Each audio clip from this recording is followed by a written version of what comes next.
تعتبر الجمعية الأم لمعظم الجمعيات السرية في العالم، والوريث الأهم للحركات السرية القديمة، الماسونية، المنظمة الأكثر غموض في العالم. ده مش بس علشان هي منظمة سرية واجتماعاتها دايما مغلقة، ده كمان لأنك لو حاولت تعرف مين أسسها أو اتأسست إمتى مش هتقدر تعرف، ولا هتلاقي إجابة واضحة، وهتلاقي حكايات كتير بتتقال عنها، لأن أصلا مفيش مراجع علمية معتمدة بتتكلم عنها بشكل رسمي. السرية الشديدة عن مراحل تأسيسها ونموها واللي بيتقال خلف الأبواب المغلقة، كل ده جعل حواليها علامات استفهام كتير. ويا ترى هي منظمة أخوية فعلا ولا الموضوع أعمق من كده بكتير؟ والأهم من كل ده، إيه السر ورا علاقتها بالحضارة المصرية؟ وليه رموز زي الهرم وعين حورس مرتبطة بيها وبتظهر في المحافل الماسونية؟ هو ممكن يكون فعلا الكهنة المصريين ورثوا تعاليمهم لجماعات خفية، والجماعات دي هي اللي اتكونت منها النواة الأولى للماسونية؟ لما بنلاقي شخص بيتهم الحضارة المصرية بأن هي أصل الماسونية، في الغالب بيكون مفيش عندنا رد، لأن في شيء غامض وفي حاجات كتير مش مفهومة. علاقة الماسونية بالحضارة المصرية وبمصر عموما. المعروف والمعلن عن نشأة الماسونية هي إنها نشأت رسميا بالشكل المعروف دلوقتي سنة 1705، وده كان تاريخ المحفل الكبير في مدينة يورك بإنجلترا. لكن قبل كده الماسونية بدأت إمتى بالظبط؟ في كذا نظرية، بس خدوا بالكم الماسون نفسهم عندهم أكتر من رواية عن تاريخ تأسيس المنظمة، وده في الغالب بسبب السرية الشديدة حتى على الأعضاء. يعني مثلا في رواية بتقول إن اللي أسسها هو النمرود ملك بابل، ورواية تانية بتقول إن اللي أسسها سيدنا سليمان عليه السلام. وبعض المؤرخين قالوا إنها نشأت في السبي البابلي، يعني في القرن السادس قبل الميلاد، وإن اليهود خدوا فكرة الجمعية السرية من الجمعيات السرية اللي نشأت في العراق لتضليل الناس، وإن أحبار اليهود أسسوا جمعية، والجمعية دي كانت هي النواة الأولى للماسونية. لكن في دستور الماسونية الأول اللي تم نشره سنة 1723 راحوا الأبعد من كده بكتير، وقالوا إن الجمعية بتاعتهم نشأت من زمن سيدنا آدم عليه السلام، وفي اللي قال إنها نشأت على إيد سيدنا آدم نفسه، وإنه ورثها للأنبياء من بعده. وطبعا ده كلام مستحيل. المستحيل إنها تكون نشأت على إيد سيدنا آدم، مش إنها تكون نشأت في زمن سيدنا آدم. وخلينا فاكرين الجزء ده كويس. ومن الفرضيات اللي انطرحت عن بداية الماسونية وسر علاقتها بالحضارة المصرية القديمة، وليه الرموز المصرية بتظهر في المحافل الخاصة بالمنظمة، والفرضية بتربط الماسونية بإعلان أول محفل رسمي للرومان أو ما يعرف باسم بروميا، وكان سنة 715 قبل الميلاد.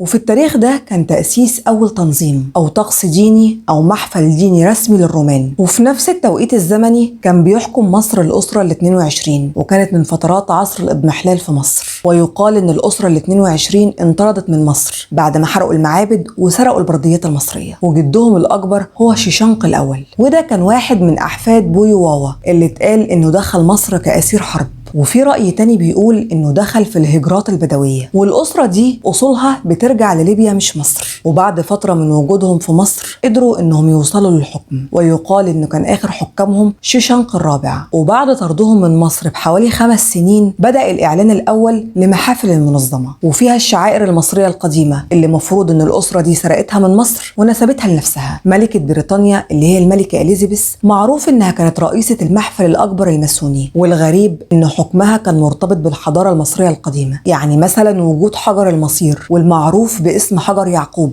واللي معروف برضو انه حجر مصري تحت العرش البريطاني، وتتويجها كان على هرم مدرج زي هرم زوسر. الصولجان الملكي اللي كانت بتحمله اصله مصري، وكان بيحمله الملوك المصريين اللي كانوا بيعتبروا نفسهم ابناء الاله. نيجي بقى للدولار نلاقي مرسوم عليه عين حورس مرسومة على قمة الهرم الاكبر هرم خوف. معقول كل ده علشان اسرة حكمت مصر فترة من الزمن يسرقوا رموزها وبردياتها ويعملوا جماعة زي دي؟ والأغرب بقى إن التاج الملكي البريطاني مطعم ب12 حجر كريم، وده ليه معنى قوي هنعرفه في الحلقة. كل الرموز اللي اتكلمنا عنها هنقول رمزيتها ومعناها بالتفصيل، ولكن بعد ما نكشف الأول عن الشخصية الحقيقية المؤسسة للماسونية وليه الشخصية دي ربطت نفسها بالحضارة المصرية. لو عايزين نعرف الحقيقة كاملة يبقى لازم نرجع ورا بالتاريخ، نرجع للبداية، لقصة أوزوريس وست، القصة اللي كلنا عارفينها عارفينها، واللي بدأت بيها الصراعات بين قوى الخير والشر. ست بعد ما قتل أخوه أوزوريس استولى على الحكم لفترة، وبعدها حصلت صراعات بينه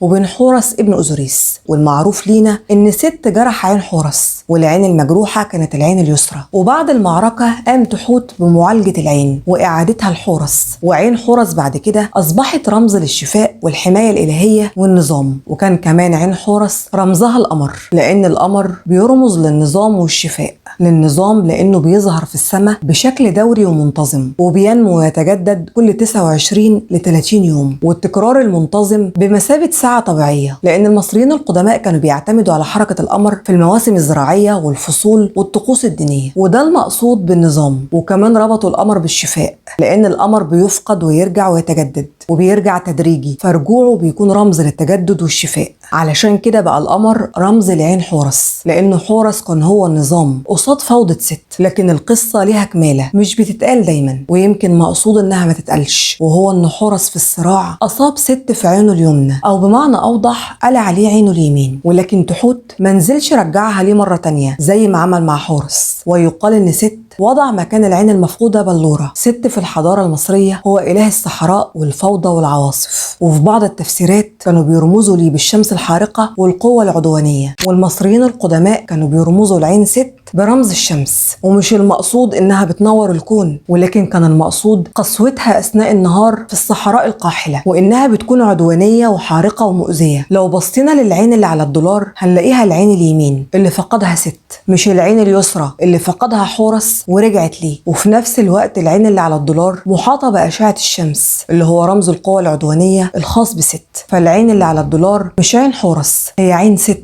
اللي فقدها في الصراع وما زالت مفقودة. علشان كده هو أعور. أعتقد إحنا كده عرفنا هو مين الدجال وبقى أعور إزاي. الدجال هو ست، أول إنسان عصى ربنا على الأرض، وأول من اتبع الشيطان وحسد وحقد وقتل. وعلشان كده كان من ضمن تصريحات إيلون ماسك إن إلههم مرتبط بالحضارة المصرية، وإحنا عارفين إن إلههم أو مخلصهم هو الدجال عندنا. والقصة بتتوافق مع حديث الرسول صلى الله عليه وسلم أن رسول الله صلى الله عليه وسلم ذكر الدجال بين ظهران الناس فقال إن الله تعالى ليس بأعور، ألا وإن المسيح الدجال أعور العين اليمنى كأن عينه عنبة طافئة. فاكرين الجزء اللي قلت لكم افتكروه اللي بيتكلم عن إن الماسونية بدأت من زمن آدم؟ فوارد جدا تكون فعلا بدأت من زمن سيدنا آدم على إيد ست لما تعاون مع الشيطان. ومش شرط تكون بنفس الاسم، هي في النهاية جمعيات سرية باختلاف المسميات، ولكن هو مؤسسها. والعين مرسومة على قمة الهرم الأكبر. طيب ليه الهرم بالذات؟ أهرامات الجيزة وخصوصا الهرم الأكبر كان ليه قمة معروفة باسم هرمونة، وهي عبارة عن قطعة حجرية على شكل هرم صغير ومكسية بطبقة من الذهب أو الإلكتروم اللي هو خليط من الذهب والفضة. والقطعة دي هي قمة الهرم. الهرم معروف إنه أكبر مبنى حجري في العالم، واللي كلنا نعرفه إنه مجرد مقبرة. ولكن هل من المنطقي إن مبنى بالحجم ده جواه ممرات داخلية وغرف سرية وفتحات تهوية مفتوحة بزاوية معينة علشان تكون متجهة في اتجاه نجوم محددة؟ وده بيدل على علم فلكي وهندسي متقدم جدا. معقول كل ده علشان تكون مجرد مقبرة؟ ومن أهم العلماء اللي أكدوا إن الأهرامات ما كانتش مقابر ولكن كانت محطات لتوليد الطاقة العالم نيكولا تسلا. وفي علماء أكدوا إن الطاقة الكهرومغناطيسية اللي بتكون قوية جدا داخل الهرم ليها تأثير إيجابي على صحة الإنسان، وبتنشط الغدد والإنزيمات، وبتنشط الدورة الدموية والجهاز العصبي والهرمونات،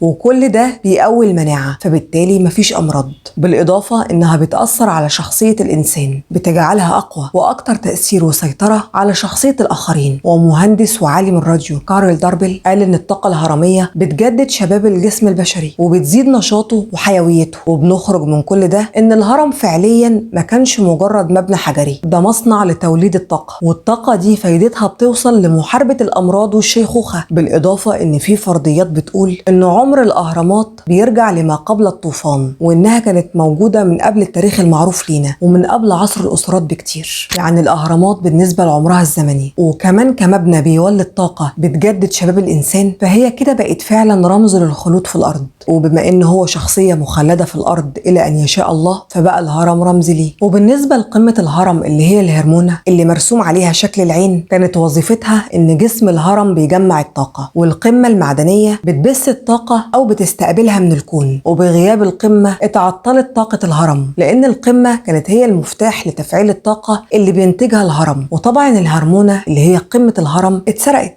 والأكيد إن اللي سرقها أتباعه، علشان كده العين على ورقة الدولار على الهرمونة. نيجي لباقي الرموز، بس الأول عايزين نفهم إن إحنا هنا بنتكلم عن شخصية كانت حاسة بأحقيتها في الحكم، وحاربت عليه وعصت ربنا وقتلت علشان تستولى على حكم مصر. وبما انه شايف انه احق بالحكم، يبقى اي رمز هيكون ليه علاقه بحكم مصر هيعتبره انه يخصه. وفعلا هو حاليا بيحكم دول عظمى تحت شعارات الدوله المصريه، لانه ما يقدرش يحكم مصر لانها متحرمه عليه بامر من الله. يعني مثلا حجر المصير او حجر يعقوب اللي اتكلمنا عليه في حلقه السيده مريم العذراء، قلنا ان السيده مريم لما هربت من مصر خدت حجر المصير معاها، وانه كان تحت عرشها في اسكتلندا. ومن القصه بنفهم ان الحجر ليه اهميه بالنسبه للاسره الحاكمه، لان كده الحجر بيمثل الشرعيه الملكيه والحق الالهي في الحكم. ورمزيه الحجر في بريطانيا كان ليها نفس المعنى، لان برضه كان بيمثل الشرعيه الملكيه. اما بالنسبه لشكل الهرم المدرج اللي تم تتويج الملكه اليزابيث عليه، فعلى حسب الرؤيه المختلفه اللي بنشرحها عن التاريخ المصري، اللي بنى الهرم المدرج هو سيدنا يوسف عليه السلام. وسيدنا يوسف هو أول من دخل دايرة الملك من آل يعقوب، فكده الهرم بقى ليه رمزية تاريخية لأنه بقى رمز لدخول دايرة الملك.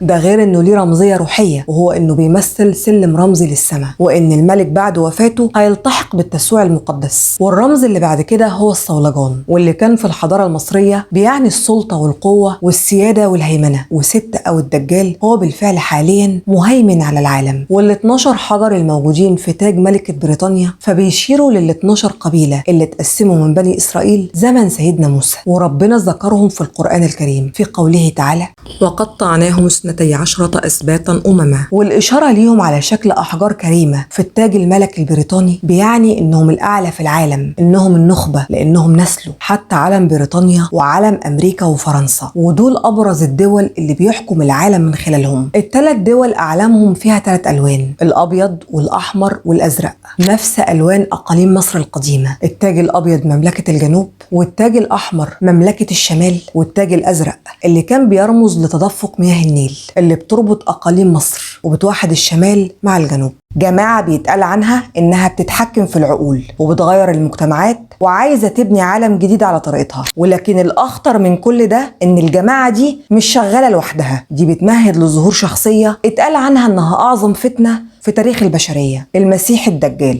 ايه علاقة الماسونية بالمسيح الدجال؟ وليه ارتبطت الماسونية بالهندسة وبالأخص الهندسة الرياضية؟ وليه فتنة الدجال هتبقى أعظم فتنة في التاريخ؟ وإيه هي الطقوس اللي بيقوم بيها العضو علشان ينضم للمنظمة؟ وليه بعض الفنانين بيظهروا بمظهر مهين في حفلاتهم؟ الحلقة دي فيها كلام أنا متأكدة إنكم ما سمعتوهوش قبل كده.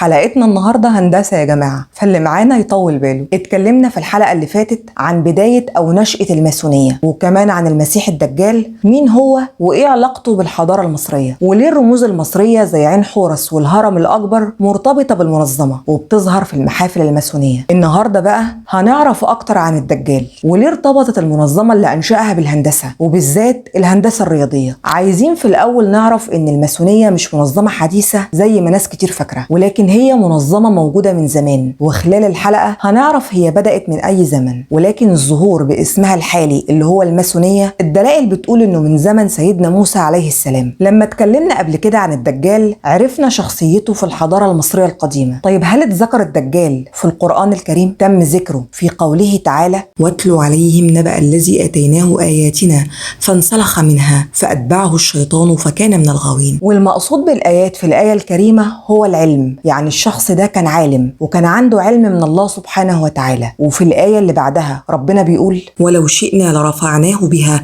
ولكنه أخلد إلى الأرض واتبع هواه فمثله كمثل الكلب إن تحمل عليه يلهث أو تتركه يلهث ذلك مثل القوم الذين كذبوا بآياتنا فقصصوا القصص لعلهم يتفكرون. والضمير في بها هنا بيعود على الآيات اللي ربنا أعطاها أو وهبها للشخص ده، واللي مقصود بيها العلم والرفعة. والرفعة هنا شاملة رفعة في المقام الروحي يعني التقرب لله، والرفعة في المجتمع لأنه كان عالم وما كانش صاحب علم عادي، وده برضو اللي هنفهمه في الحلقة. ورفعة في المصير لأنه كان هيبقى في الآخرة من أهل الجنة ولكنه أخلد فيها، وكلمة أخلد معناها أمل نفسه واستقر وركن إليها، يعني هو اللي اختار الخلد فيها، والمقصود الأرض، يعني اختار إنه يفضل عايش ومخلد في الأرض وما كانش عايز يغادرها، وباختياره واختيار ربنا سبحانه وتعالى إنه يمثله بالكلب، لأن الكلب دائم اللهث سواء تعبان أو مرتاح، دلالة على إنه دائم اللهاث وراء شهواته واتبع هواه وانسلخ من الآيات بإرادته، واختار الخلد برضه بإرادته، فاتبعوا الشيطان، يعني لحقه وتمكن منه بعد ما تخلى عن الحماية الإلهية، فكان من الغاوين، يعني بقى من الضالين التائهين في الأرض. ومن هنا كانت البداية وتأسس حزب الشيطان اللي ربنا أشار ليه في سورة المجادلة الآية 19: استحوذ عليهم الشيطان فأنساهم ذكر الله أولئك حزب الشيطان. والمعنى إن اللي بيستحوذ عليهم الشيطان زي الشخص ده أولئك حزب الشيطان. واللي بيأكد المعنى أكتر قوله تعالى: كتب الله لأغلبن أنا ورسلي إن الله قوي عزيز. والمعنى إن في حرب دائمة بين الله ورسله وحزب الشيطان، وربنا هنا بيقول ورسله يعني جميع الرسل، يعني الحزب ده مر عليه جميع الرسل. ولتأكيد المعنى أكتر ربنا بيذكر في آخر السورة الآية 22: ويدخلهم جنات تجري من تحتها الأنهار خالدين فيها رضي الله عنهم ورضوا عنه أولئك حزب الله. ربنا بيذكر المؤمنين إن لهم جنات تجري من تحتها الأنهار، وإن أولئك اللي هم المؤمنين حزب الله. إذا هنا بقى فيه حزب الله وحزب الشيطان، حزب الله اللي بيضم رسله والمؤمنين، وحزب الشيطان اللي بيضم الشيطان والمسيح الدجال وأتباعهم. ومن هنا بنفهم إن الحزب ده مش حديث، دي حرب بدأت من نشأة الخلق. نرجع تاني للآية في سورة الأعراف اللي بتقول إن ربنا أعطاه آيات. إحنا قلنا إن الآيات دي علم ومش علم عادي، لأن ربنا أشار ليها بالآيات. طيب هو ممكن يكون إيه نوع العلم ده؟ لو رجعنا للمنظمة هنلاقيها تأسست على علم الهندسة، وأهم شعاراتها مسطرة المعماري والبرجل، أدوات هندسية، وبينهم حرف جي اللي بيقولوا إن معناها جد اللي هو الله، ولكن ليها معنى تاني وهو الأصح وهي جيومتري، والمقصود بيها الهندسة، ومش أي هندسة، المقصودة هي الهندسة الرياضية. والإله عند الجماعة دي ومش المقصود بيه ربنا سبحانه وتعالى، الإله الخاص بيهم هو مهندس الكون الأعظم. وعلشان نفهم أكتر لازم نفهم الأول يعني إيه الهندسة الرياضية. الهندسة الرياضية هي فرع من فروع الرياضيات، وبتهتم بدراسة الأشكال الهندسية بخصائصها ومساحتها وأحجامها وأبعادها وعلاقتها ببعض. والكون اللي احنا عايشين فيه قائم على الهندسة الرياضية بدرجة كبيرة، يعني الكون بيتبع قوانين رياضية هندسية بشكل دقيق. يعني على سبيل المثال حركة الكواكب بتتبع مدارات بيضاوية، والضوء بيسير في خطوط مستقيمة في الفراغ ويكسر وينعكس تبعا لزوايا محددة. والنسبية العامة لأينشتاين بتوضح الجاذبية على إنها انحناء في نسيج الزمكان، وده توصيف هندسي بحت. نظرية الأوتار الفائقة في فيزياء الكم بتعتمد على أبعاد هندسية. والهندسة في البنية الكونية زي توزيع المجرات والثقوب السوداء بيتم توصيفها باستخدام نماذج رياضية هندسية. البلورات والثلوج والكائنات الحية كلها بتظهر تناظرات هندسية زي الشكل السداسي في التلج والحلزوني في الأصداف. وفي مقولة لغاليليو، وده عالم إيطالي ومن أهم الشخصيات في الثورة العلمية ولقب بأبو العلم الحديث. المقولة بتقول إن الرياضيات هي اللغة التي كتب بها الكون، والهندسة الرياضية هي فرع من فروع الرياضيات، وبالتالي فهي أداة لفهم بنية الكون. في الحضارة المصرية القديمة اتوصف الكون إنه مبني على الهندسة المقدسة، والهندسة المقدسة معناها إن الكون اتبنى على أشكال ونسب هندسية معينة ومتكررة في كل شيء. والنسب دي مقدسة لأنها متكررة في الطبيعة وفي الفضاء وفي جسم الإنسان وحتى في الذرة، متكررة في كل شيء. وأمثلة على كده النسبة الذهبية اللي هي 1.618 من 1000. النسبة دي متكررة في تكوين الكواكب والمجرات، وموجودة في بتلات الزهور وأصداف البحر وحتى في جسم الإنسان. والفنانين زي ليوناردو دافنشي استخدموها علشان يرسموا لوحات متناسقة، وهي معناها إن كل شيء في الكون ليه نسب. حتى جسم الإنسان ليه نسب في أعضائه وملامح وجهه وظاهرة الحياة، ودي عبارة عن نمط هندسي مكون من دوائر متداخلة بتحتوي على الأشكال الهندسية الأساسية للكون. والأشكال الأفلاطونية زي المكعب كل أضلاعه متساوية بيعتبر لبنات بناء الكون في الفلسفة القديمة. أنا سامعة دلوقتي اللي عايز يقول لي يعني أنت عايزة تقولي إيه من كل ده؟ عايزة أقول الخلاصة من كل ده إن الكون بيعمل بشكل هندسي منظم جدا، والهندسة جزء أساسي في بنيته ووصفه. فكده الهندسة المقدسة بتعرفنا ازاي تم تنظيم الكون وبنائه، لانها بتكشف عن انماط هندسية ورياضية دقيقة وموجودة في كل شيء: تركيب الذرة وشكل المجرات، حركة الكواكب ونمو النباتات، تكوين جسم الانسان، وحتى الصوت والضوء. ومن الناحية الرياضية العلمية بتشرح لنا القوانين اللي بتحكم الاشكال والنسب والمسافات، وهي اساس فهم الجاذبية والضوء والموجات والابعاد والحركات الدائرية واللولبية في الطبيعة. يعني الرياضيات مش بس لغة لفهم الكون، ده كأنها كود التصميم نفسه. كل العلم ده اللي بيشرح اساس الكون وشغال ازاي ربنا وهبه ليه. لذلك ربنا وصفها بالايات وبيقول عن الشخص ده اتيناه اياتنا، لانه ما كانش عنده علم عادي، ده ربنا وهب ليه او اعطاه اياته في الكون، الهمه اسرار بناء الكون. لان ربنا لما اراد يذكر العلم اللي وهبه لانبيائه زي سيدنا يوسف مثلا قال اتيناه حكما وعلما، ومع سيدنا داود وسيدنا سليمان قال وكلا اتينا حكما وعلما. لكن مع الشخصيه دي قال اتيناه اياتنا. وتاكيدا على المعنى في الايه 53 سوره فصلت ربنا بيقول سنريهم اياتنا في الافاق وفي انفسهم حتى يتبين لهم انه الحق. يعني ربنا هيظهر آياته في الكون، في السماء والكواكب والبحار والجبال وأي شيء في الكون، وفي أنفسهم يعني حتى في الإنسان نفسه، في جسده وروحه وعقله. ودي نفس الآيات اللي ربنا أتاها أو وهبها وأعطاها للشخص ده اللي هو المسيح الدجال.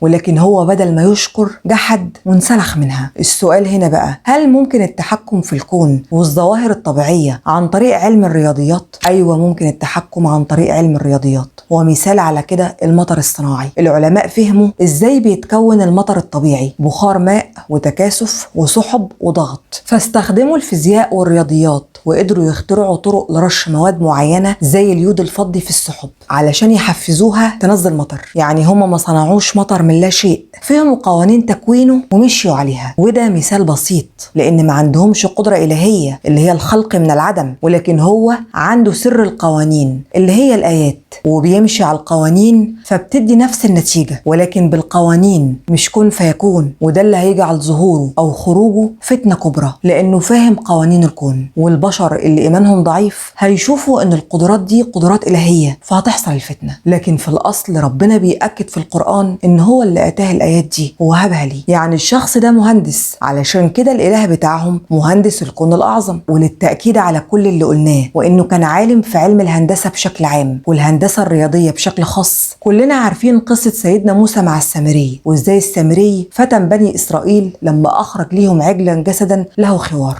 طيب هو العجل ده اتعمل ازاي؟ وإيه المطلوب علشان يتعمل؟ المطلوب إن اللي هيعمله يكون فاهم في الهندسة، لأن صناعة العجل بتتطلب فهم لأبعاد الجسم والتناظر علشان يكون الجانبين شكل بعض، والنحت، وكل دي مفاهيم هندسية. وإصدار الصوت اللي هو الخوار بيطلب فهم للهندسة الصوتية أو الميكانيكية. يعني السامري كان فاهم في الهندسة واستخدم مفاهيم هندسية في صناعة العجل، لأنه لازم يفهم في الأبعاد والتناسب لصنع شكل العجل بدقة، وفي المجسمات الهندسية لبناء جسم مجوف، وفي الهندسة الصوتية والميكانيكية لصنع الخوار، وحتى في التعامل مع المواد زي صهر الذهب وتشكيله. دي جزء من التطبيقات الهندسية. كده احنا عرفنا الآيات اللي وهبها ربنا للشخص ده، وعرفنا ليه المنظمة بتاعته مرتبطة بعلم الهندسة الرياضية، وفهمنا كمان ليه فتنته هتبقى كبرى في آخر الزمان. دلوقتي بقى عايزين نعرف المنظمة دي ظهرت باسمها اللي هو الماسونية من امتى؟ احنا قلنا في بداية الحلقة ان الجماعة دي مش حديثة خالص، وانها نشأت من بداية اتباع الشخص ده للشيطان، وقلنا ان ده حزب الشيطان اللي ربنا اشار ليه في سورة المجادلة. ولكن ظهوره بالاسم المعروف لينا اللي هو الماسونية من امتى؟ في نفس حادثة فتنة العجل اللي عملها السامري. سيدنا موسى قال لي قال فاذهب فإن لك في الحياة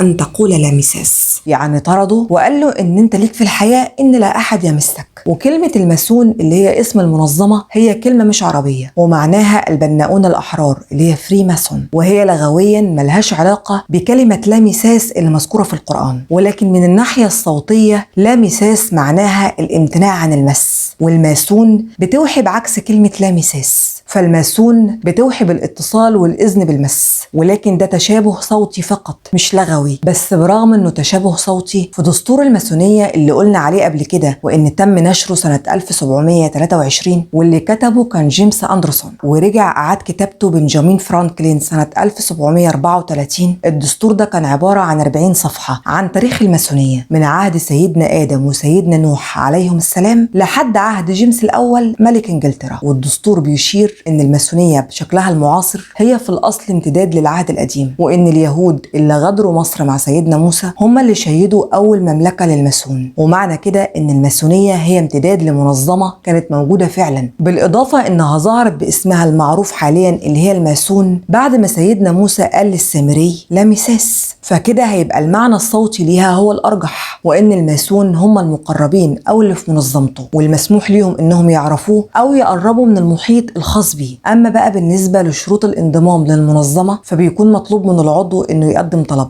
لأقرب محفل من المنطقة اللي ساكن فيها، ويا إما يتم الرفض أو القبول بناء على رأي الأعضاء. ومن شروط القبول إنه يكون الشخص رجل حر الإرادة، وإنه يكون مؤمن بوجود خالق أعظم بغض النظر عن ديانته، وإنه يكون شخص بالغ يعني حوالي 18 سنة وفي بعض المقارات 21 سنة، وإنه يكون سليم من الناحية البدنية والعقلية، وإنه يكون حسن السمعة، وإنه يزكيه يعني يشكر فيه شخصين من الماسونيين، ويكون صاحب شهادة جامعية على الأقل. أما بالنسبة للرتب في المنظمة فهم 32 رتبة مع إضافة رتبة شرفية يبقوا 33، ولكن الأساس 3 رتب. الرتبة الأولى وهي رتبة المبتدئ، ودي اللي بتبتدي معاها الطقوس اللي بيقوم بيها المبتدئ علشان ينضم للمنظمة، وبتبقى عبارة عن إنه يدخل غرفة القسم وهو معصوب العين وملفوف حوالين رقبته حبل، ومش بيكون لابس ملابسه بشكل كامل، وصدره بيكون مكشوف، ومش لابس حذاء في رجله ولكن لابس فردة واحدة، وبيكون مظهره غير مهندم مش منسق نهائي. وده اللي بيخلي بعض المشاهير اللي بينضموا ليهم بيظهروا بملابس ومظهر غريب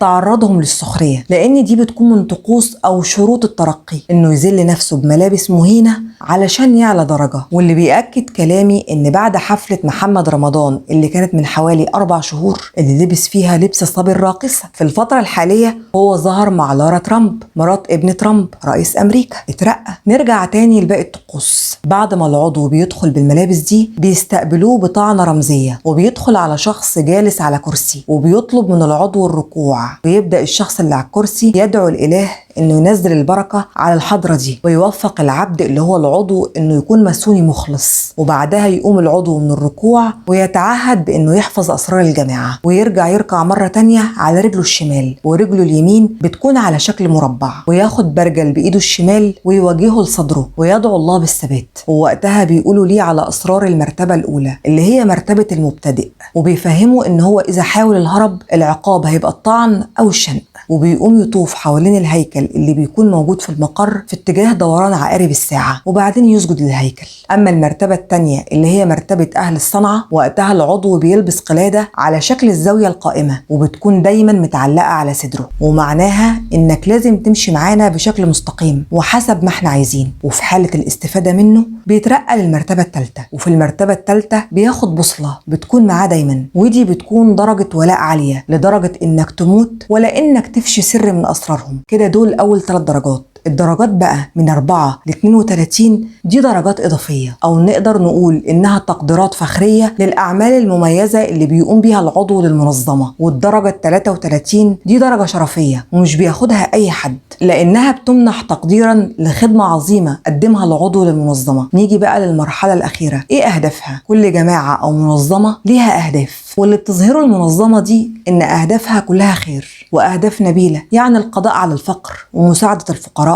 والمساواة والحرية والإخاء وحماية الأطفال من العنف ومحاربة الأفعال الغير أخلاقية. والسؤال هنا، لما كل الأهداف حلوة خالص كده ليه المنظمة سرية؟ ولكن الأهداف الحقيقية الغير معلنة واللي اتعرفت من التسريبات ومن بعض المنشقين عنهم قالوا إنها قائمة على فكرة ظهور المسيح الدجال، وإنهم بيحاولوا بكل الطرق يسيطروا على العالم وعلى الشعوب. وواحد من المنشقين عنهم قال إن الماسونية جزء من خطة حكماء اليهود علشان يسيطروا على العالم، وإنهم بينفذوا بروتوكولات حكماء صهيون، وإنهم بيحاولوا بكل الطرق السيطرة على صناع القرار والرؤساء في العالم، وبيسعوا لإلغاء الهوية الوطنية واستبدالها بهوية عالمية موحدة، والسيطرة على الصناعة والتجارة والزراعة، يعني الاقتصاد العالمي وإغراق الدول في الديون وعمل عملة إلكترونية اللي هي البيتكوين وإحداث الثورات والحروب والفوضى والسيطرة على الإعلام والصحافة والتعليم والقضاء على الأديان والتشكيك في الكتب السماوية ونشر الإلحاد والإشاعات وتغييب وعي الشعوب والتلاعب بعقول الناس ونشر الخلاعة والفسق والفجور والإباحية والشذوذ الجنسي ونشر الأوبئة والأمراض علشان يقضوا على المجتمعات القديمة ويعيدوا بنائها بشكل جديد وبالطريقة اللي تتناسب مع أفكارهم. كده احنا خلصنا حلقة النهاردة. أتمنى ما تنسوناش في اللايك